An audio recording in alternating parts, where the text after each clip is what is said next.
Tonight, our topic is extremely important. It's a very important reminder. As Muslims, we have obligations towards the Creator and obligations towards the creation. And believe it or not, they are both as important. Many people concentrate on our obligations to Allah and they neglect the obligations towards the people around them. And today we will find out how dangerous it is to just concentrate on one and neglect the other.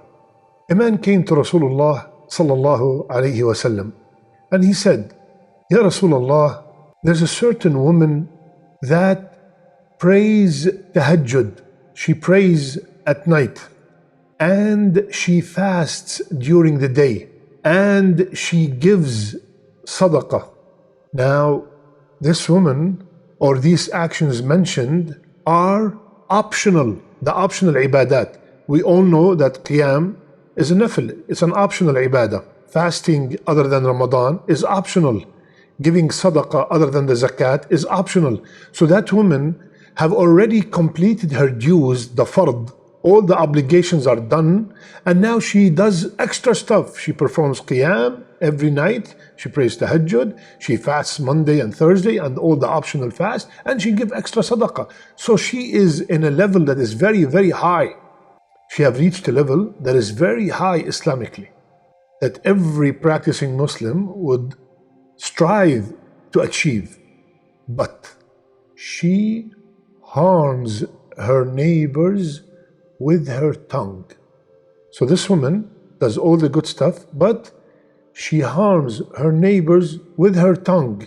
Yani, she says bad things about them, she maybe insults them, maybe she backbites them, she hurts them with her tongue. What was the answer of Rasulullah sallallahu alayhi wasallam? He said, there's no good in her. She is from the people of the hellfire. Allahu Akbar. My brothers and sisters, did you hear that? A woman that prays tahajjud, fast optional fast, and gives a sadaqah, but she harms her neighbors with her tongue. Rasulullah ﷺ said, Hiya min ahli nar. She is from the people of the hellfire. Wow. So, imagine if this woman harms the neighbor with her hand. Imagine if this woman harmed the neighbor with her hand or with her tongue, and she does not even pray.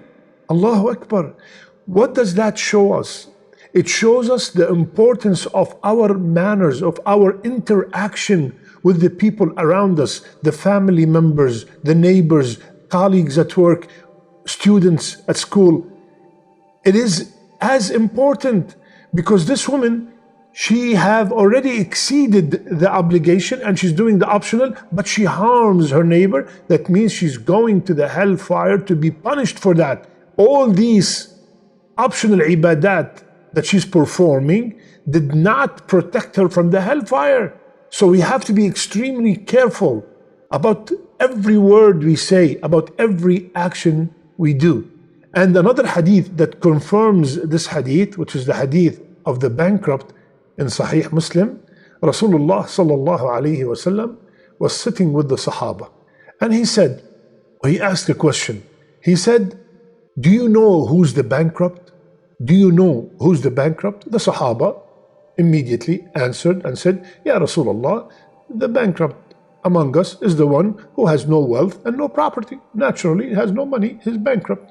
So Rasulullah ﷺ answered, and I want you to lend me your heart, please. Listen carefully, this is very dangerous. Rasulullah ﷺ said, the real bankrupt of my ummah would be a person that will come on the day of judgment with salat, with fasting, with sadaqah, with charity. So let's check myself. Do I pray? Yes. Do I fast? Yes. Do I give charity? Yes. So far, I am that person. Let's see what are the things that this person did that made him bankrupt or made her bankrupt. But that person he insults others, he defames others, he unlawfully consumed the wealth of others, he shed the blood of others, and he beats others. Allahu Akbar. So he does what's due, but he harms people in different manners. Rasulullah ﷺ said, this person, his good deeds would be credited to the account of those who he harmed. If his good deeds fall short to clear the account, their sins would be entered in his account and would be thrown in the hellfire. My brothers and sisters, a hadith that started with someone who prays and fasts and given sadaqah and ended, he will be in the hellfire because he was or she was harming others around them. Allahu Akbar. Because we hear sometimes, oh, this brother, he prays 5 times a day. Allahu Akbar, excellent.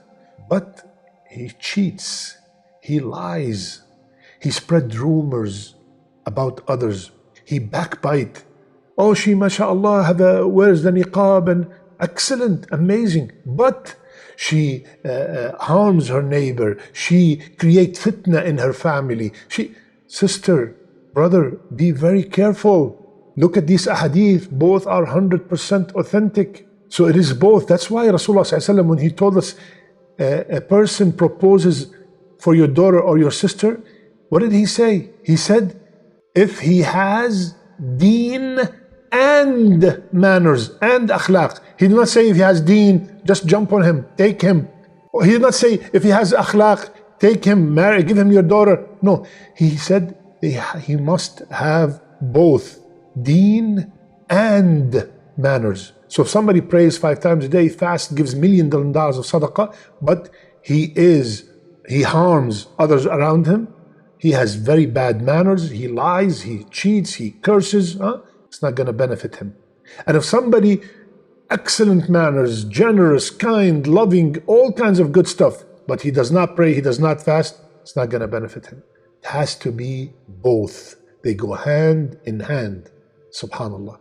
So my brothers and sisters, let's watch how we treat others around us. And the closer, listen carefully, the closer the people to us, our mothers, our fathers, our spouses, our children, the more they are deserving of our good treatment.